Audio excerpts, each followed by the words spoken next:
This program is made possible in part by a grant from Charlotte Metcalf. In 2015, the United States and Iran concluded years of difficult diplomacy that froze Iran's nuclear weapons program for a period of years. Not even 2 years later, Donald Trump was president, and in May of 2018 withdrew the United States from that agreement. Today's guest warns that while neither the United States nor Iran want a war, the potential for miscalculation and stumbling into war are real. He's Ilan Goldenberg this week on Story in the Public Square.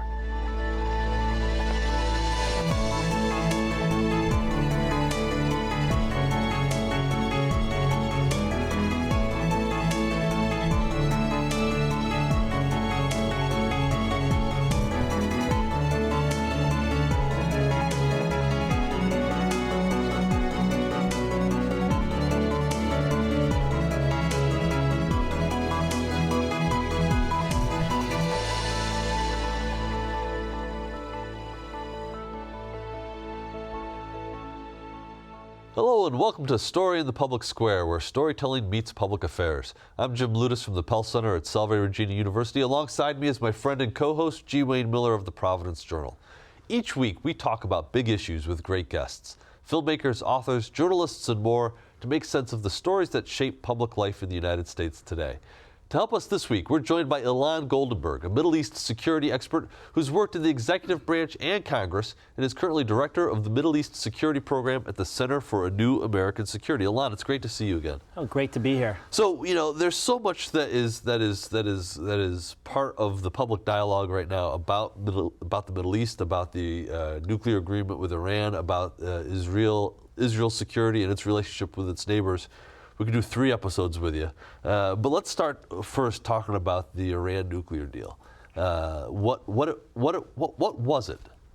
Sure, well, that's a good question because there's been a lot of mischaracterization about what it was at this point and a lot of lack of understanding.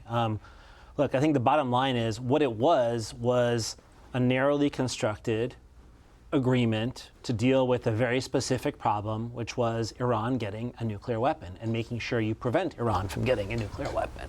And I think there's a lot of other things people would like it to be. There's concerns about what Iran does in the Middle East. There's concerns about Iran's other, sort of problematic behavior, support for terrorism. But I think what at least the Obama administration did at the time was it just said, look, we have all these problems, but here's the biggest issue. All of them get worse if Iran gets a nuclear weapon. And we, as a global superpower, have this challenge where if Iran gets a nuclear weapon, it has broad global implications for other countries choosing to potentially pursue nuclear weapons, Saudi Arabia or even Venezuela, all kinds of different questions. And so what we're going to do is really focus on this part of the problem and come to a deal that doesn't take away all of Iran's nuclear capabilities, but creates a situation where it is really almost impossible for them to get a nuclear weapon without being caught and stopped. And in exchange for that, we're willing to relieve a lot of pressure on them and give them economic sanctions relief, because this is what had been happening for years, is increasing economic pressure from the global community on them. So that's the basic deal. Iran, you keep your nuclear program restrained in exchange for some economic benefits and integration into the global community. So it was signed in 2015. Yes. The United States, President Trump withdrew the United States from the agreement in May of 2018. Yes. In that interim period, was it working? Yes, I think it was working. Again, it was working if what you cared about ultimately was Iran not getting a nuclear weapon. And Iran abided by the agreement at every step of the way. If anything, it was working better for us than it was for the Iranians. The Iranians expected all these economic benefits, and most of them never actually came to pass. What were some of those benefits that they expected? Sure. They wanted sales of, so one thing is they wanted to be able to sell their oil on the market. That did come back. That was limited by American and international sanctions in 2013 and 14, and eventually it came back. That's the one benefit they got. But they really wanted their economy to be opened up to the world. And what they found was too many companies were still afraid of going back into Iran in any kind of way for fear of new sanctions coming from the U.S. and cutting them off from the American financial system. So if you're an international company and you're like, well, I can either invest in Iran's economy and potentially lose American banks, or I can choose not to do that. And without American banks, I can't really conduct global commerce. So Iran expected all these things, and we as the U.S. government even, and a lot of our other partners, the Chinese, the Russians, the Europeans, tried to give the Iranians these benefits, but private sector companies were too scared to ever really truly start reinvesting in Iran. And this was all before Trump comes in and before we walk away from the nuclear deal, and then things really get a lot worse for the Iranians. So what was the rationale for walking away from it with President Trump? I mean, you said it appeared to have been working in terms of the ultimate objective. We don't want Iran to have a nuclear weapon. So there were some critiques, some of which I think were legitimate, some of which were the two most legitimate critiques. One was that the deal only lasted for X number of years, 15 years. A number of the limitations would then start to come off. There would be what are called sunset provisions. And so the argument was, well, eventually Iran will be able to get all these benefits and it'll still be able to build a nuclear weapon if it just waits us out. And my counter to that is, well, pretty much every major nonproliferation deal that you have seen in history ultimately has a sunset provision associated with it. And if it's working, you come up with a new deal. And that's what we would have done instead of prematurely walking out of the deal like 2 or 3 years in. The other critique that I also think was, these are legitimate, I just think they're wrong, was, look, Iran still, it's meddling in Syria, it's meddling in Yemen, it's supporting Hezbollah in Lebanon, who's launching rockets at Israel. This deal doesn't address any of that, and all that bad behavior continues. And that's a legitimate critique. But I think the calculation that was made was we couldn't stop all these things, and we needed to focus on what was most important for our interests. I mean, that seems like a rational way to approach it. You're dealing with the nuclear issue, and then the separate issue, related certainly, and important, is meddling in these other countries. Why is the nuclear issue, though? I mean, so we spent the bulk of the last decade sort of dealing with a conflict that grew from America's determination to keep Iraq, at least in terms of public rationale, to keep Iraq from developing nuclear weapons. Why is these countries' access to nuclear weapons such a game changer in terms of American national security community thinking and planning? Sure. Well, I think there's a lot of different things. So look at Iran, like, what are the consequences if Iran gets a nuclear weapon? One is groups that they support, like Hezbollah or Hamas. Right now, Iran has a nuclear weapon that they can provide. I don't think they're going to provide those nuclear weapons to those players, but those players now pretty much have a nuclear umbrella. Any kind of a strike, for example, or a conflict with Israel now has to deal with the fact that this terrorist group might have a partner who's willing to use nuclear weapons, or at least threatening to use nuclear weapons. So, like, that's part of the problem. You can definitely see a scenario where Israel, which is a sort of undeclared nuclear power, they have a nuclear weapons program, they just don't talk about it. And Iran, you have a war between Hezbollah and Israel and Lebanon, which has happened many times before, a few times before.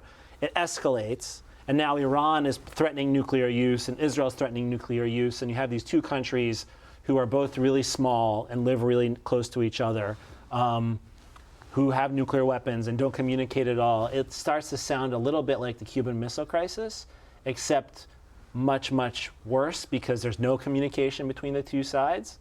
And not only is there no communication between the two sides, but there's no second strike capability. This is one of the things we always talk about in the nuclear space, right? If you know you have a second strike capability and somebody hits you and you hit them back, that sort of makes things stable. You get to the nuclear deterrence. It's like the Cold War. Exactly. Yeah. But Israel is so small that even if it has enough nuclear weapons to strike back, they're just... It's existential. Exactly. Yeah. And Iran would have such a small nuclear arsenal that they would... use it or lose it. Exactly. Yeah. And that's basically what you've got. So you have issues like that, nuclear exchange. And then you also got issues like, what if Saudi Arabia, once Iran gets a nuclear weapon, decides it wants a nuclear weapon? And then what if Turkey responds? And so now you start getting all kinds of countries across the globe getting nuclear weapons. And the more that have them, the more likely somebody uses them. So to me, that's what makes it much more important than, frankly, terrorism is a problem, but it's not terrifying in the same way as the use of nuclear weapons. So it's a question of magnitude, clearly. Exactly. When President Trump talks about this issue, there's sort of some greatest hits that he comes back to. the issues that we've talked about the Iran's bad behavior not being addressed is certainly one of them. The other story that he likes to talk about are just sort of plane loads of cash being flown to the Iranians. Where is the line there between myth and reality? So I think that what happened there was you did have, basically you had, a whole bunch of Iranian foreign exchange reserves and money that was, as a result of the sanctions, was tied up in foreign banks. This was part of the sanctions. Iran could not get at this money. It could trade its oil, but it could not actually get this money. And so as part of various deals that were cut, Iran got access to this money, which was already its money. It sold the oil. It's just that because of the sanctions, you sell oil in India, you can't actually figure out how to get that cash back into Iran. And so as part of the sanctions lifting, a whole bunch of money flowed in immediately and quickly as part of this agreement. And so this created all kinds of outrage along the lines of, we're giving them, like, some of the numbers were $150 billion. I think that the actual estimate by the Treasury Department is it's much smaller than that. Yeah. But, it was never our money. It was their money that was just sitting there. It wasn't like we, delivered it to them. So there's all kinds of stories like that. They get blown out of proportion in my mind. So how did they get blown out of proportion? I mean, what you said is pretty straightforward. Yeah. There's 150 billion, and then there's the real number, much less. How do they get blown out of proportion? I think there's a lot of people there's a deep skepticism towards Iran politically. Okay. And it goes back to 1979. Like, what does the American public really think about what's the first image that comes to your mind? It's the hostages and Carter. Yeah. Exactly. Yeah. And so Iran is just viewed through that lens. And so politically, it's easy to go after the Iranians in that way. And then there's also strong opposition. A lot of our closest partners, specifically Israel and Saudi Arabia, have deep distrust of Iran and competition with Iran in the region. They also have a lot of influence in Washington, various interest groups that then get behind, promoting that. Really, Iran became this massive political football and also an opportunity to go after the Obama administration. So you put all those things together, and that, you could take any kind of deal with the Iranians and interpret it in the worst way possible, and insist on, look, we didn't get everything that we wanted. Well, the reality is we didn't. But show me a major diplomatic breakthrough that has ever gotten you everything that you wanted. That's not the nature of diplomacy. It's not how things like that work. Again, that's maybe a subtle point lost on some people. Exactly. You wrote a really compelling article for Foreign Affairs at the start of this summer about what a war with Iran might look like. And I don't want to necessarily get too much into the weeds on that, but one of the things that you said that sort of leapt out at me was that in contrast with North Korea, for example, where you have one person who's in charge, right? Yeah. There are some divisions within the Iranian government that make any sort of contemplated negotiation with the Iranians complicated. Yeah. If President Trump were to go through with his desire to talk to the Iranians, what do those divisions look like, and why does that matter? Sure. I mean, well, Iran's system is interesting in this way. It's not an absolute. It's not like a Stalinist dictatorship. It's much more like a country like Pakistan or something like that. We have all these different power centers, and you're trying to figure out who you actually deal with. So the person who runs the country is the supreme leader, Ayatollah Ali Khamenei. He's still the ultimate decider, and he's an authoritarian leader who's been around for 30 years. But he has got this whole system around him. There's a president, Hassan Rouhani, who is elected by the population, but only certain candidates are allowed to. You have to be vetted in order to be able to stand for the presidency. So a group of clerics chooses who can actually run for the presidency. Within that, it's democratic, but it's democratic after you've eliminated most of the possible candidates. And then you've also got this group called the Islamic Revolutionary Guard Corps. This is Iran's military. There's a guy there Qasem Soleimani, who is very well known, who runs what's called the Quds Force, which is their paramilitary wing. these are the guys that are responsible for killing somewhere between 600 and 1,000 Americans in Iraq between 2003 and 2011. And so you have the military and guys like the IRGC. You have the supreme leader. You have the elected president. Then you have all these other actors. And the way the supreme leader works is, if everybody agrees on something, he kind of rolls with it. If there's disagreements, he acts as the tiebreaker. And so his instinct is very much, anti-American. He's actually not left the country in 30 years. He lost use of one of his arms in a terrorist attack that was conducted by a group that he's convinced was supported by the United States, the MEK, which, by the way, still is now not a terrorist group in the United States and comes to a lot of Senate hearings and various things like that. So he's convinced and he has a pretty weird understanding of us. But if all of his people say, you need to do, for example, this nuclear deal, you need to do the JCPOA, he will roll with it. When there's disagreements, he becomes kind of the tiebreaker. And there's also moments where these different actors are all going at each other. So it's I would not, the one thing sometimes there's people say, well, one part of the system did one thing and another part was just disagreed and they were undermining each other, and there's some of that going on. There's some of that happens in our own government. But ultimately, you do have to hold the Iranian government that you're dealing with responsible for its actions. So I'm curious. So here we are now in 2019. What's the status of the JCPOA? The United States left in May of 2018. Is the agreement completely dead, or is it on life support, as it were? I would say it's on life support. The patient is critically ill at this point, on the verge of dying, probably will be in the next few months. But I always say you can still potentially do a transplant, and a lot of the elements that were part of the deal can be part of a future deal or agreement. But basically the president left in 2018, May 2018. Iran, very unusually for Iran, spent a year being incredibly restrained in its response. It's pursued a strategy where it said, okay, here's what we're going to do. We're going to continue to abide by the deal, and we're going to isolate the United States from the other members of the agreement, of the P5+1, Russia, China, and some of our European partners, the UK, France, and Germany. And they did that, and all of our traditional partners sided with Iran.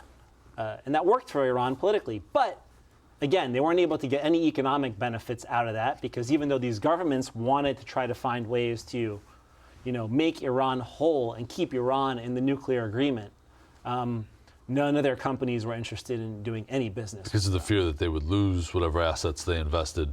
Yeah. Well, the real fear was they'd lose the American market. Okay. If they were sanctioned by the United States. Oh. So you give a major international company a choice, Iranian market, American market. It's no choice at all. And so for a year, this sort of stasis held. And then just a few months ago, suddenly things started going boom in the Persian Gulf. You had, some attacks on different tankers. You had an announcement by Iran that it was going to start to violate the nuclear deal. All this happened around April and May. And I think what really did it for them was, the Trump administration announced some new sanctions that were now going to take Iran's oil sales almost down to zero. And for the Iranians, this was kind of the last straw. And they said, enough, we've spent a year playing this game of trying to be patient and restrained. It's time to now push back harder, to demonstrate to the United States that there is a cost for doing this, to demonstrate to countries like the UAE and Saudi Arabia that supported the Trump administration's approach, that there's a cost, that if we're not going to let us sell our oil, we're going to mess with your oil, which was a strong message. And also just demonstrate to the Europeans and other members of the P5+1, guys, you can't keep telling us you're on our side but not doing anything about it.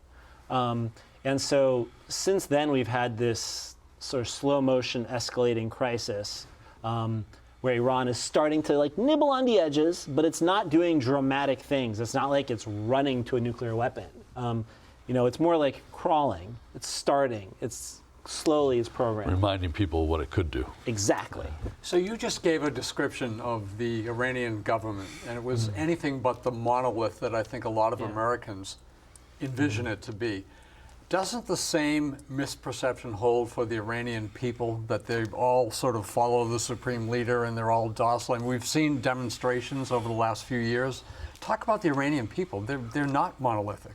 They're not this group of people that just blindly follow their government.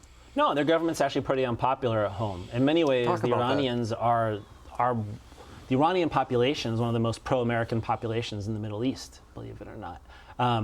Partially because of the experience of the last 40 years, it's a very well-educated population. A lot of them were also educated in the United States before 1979. There was even more of that, but still, even in the current Iranian cabinet, there are more American-educated PhDs than there were either in President Trump's cabinet or in Barack Obama's cabinet.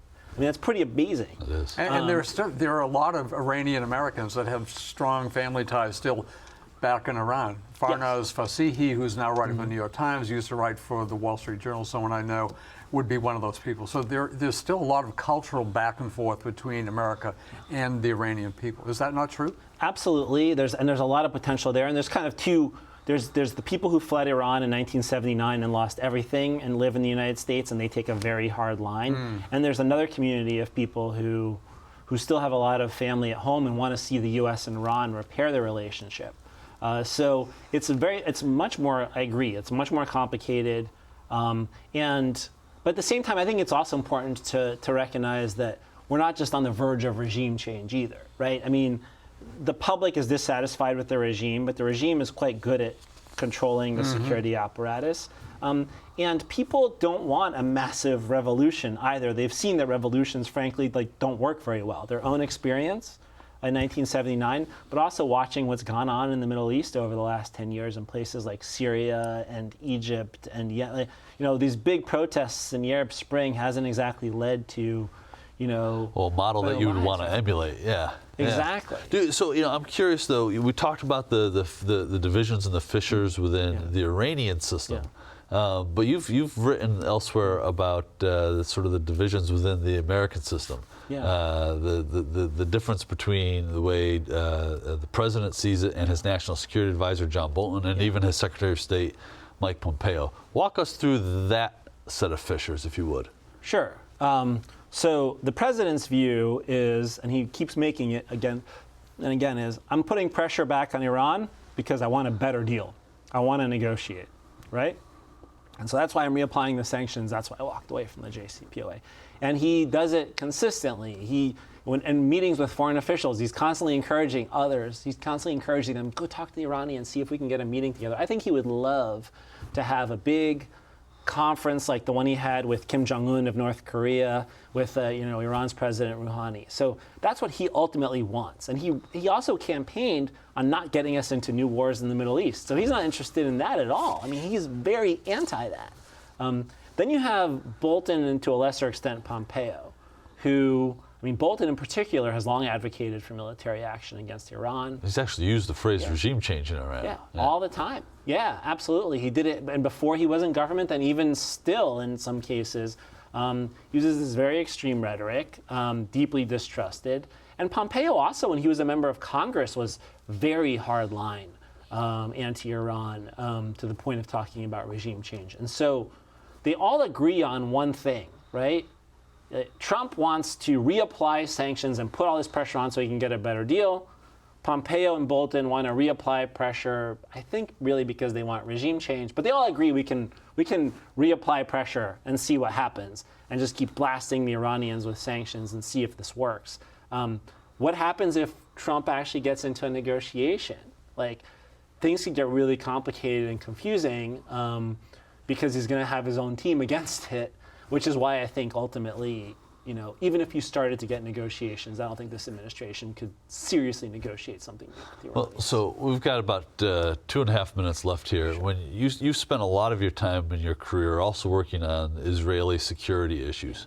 What's the relationship between Israel's security and the U.S. relationship with Iran, particularly around the nuclear issue? Sure. Well, I did this for a number of years, the Pentagon also. And it was almost like in the early, before the nuclear deal, you really had this three-way game of chicken going on, where the Israelis the Israelis view a threat of Iran as nuclear Iran as existential. So, but what they really want is they want the United States to take out Iran's nuclear program. You say take it out, we're talking military action. I think they would like military action or as much pressure as possible. They like what Trump is doing right now, but they're super worried about what would happen if he got into a new negotiation. Right. You know, and so this is where the Israelis are. And they are always going to take the hardest line possible with Iran because they can't tolerate anything. You know, we, the United States, we're much bigger. We're a global superpower. We are also concerned about Iran's nuclear program, but we can absorb a little more risk. That's just sort of the nature of who we are and the fact that we have two oceans surrounding us instead of a whole bunch of potential hostile actors around us. And so this is what leads sometimes to disagreements between us and Israel on these issues. But, you know, there's a way to bridge those gaps, I think, working together, communicating, reassurance, and partnership, which is what we've done in the past and did until the last few years of the Obama administration, where things just got really ugly and you got into this massive confrontation between Bibi Netanyahu and Barack Obama on this issue. We've got literally about 30 seconds left, and this is horribly unfair. But so what are the prospects for peace between Israel and Palestine at this point in our history? I think for the moment, my short answer is you need new leadership everywhere. You need new Israeli leadership. You need new Palestinian leadership. You need new American leadership to be able to have a serious chance of trying to negotiate something. I don't think the two-state solution is dead, but I think it's on life support and it's in a tough spot right now, and we need to be doing everything we can to just keep it alive and going until we have better people on all sides to try to do something. That's where we're going to need to leave it. Ilan Goldenberg, thank you so much for being with us. That's all the time we have this week. But if you want to know more about Story in the Public Square, you can find us on Facebook and Twitter, or visit pellcenter.org, where you can always catch up on previous episodes. For G. Wayne Miller, I'm Jim Lutis, asking you to join us again next time for more Story in the Public Square.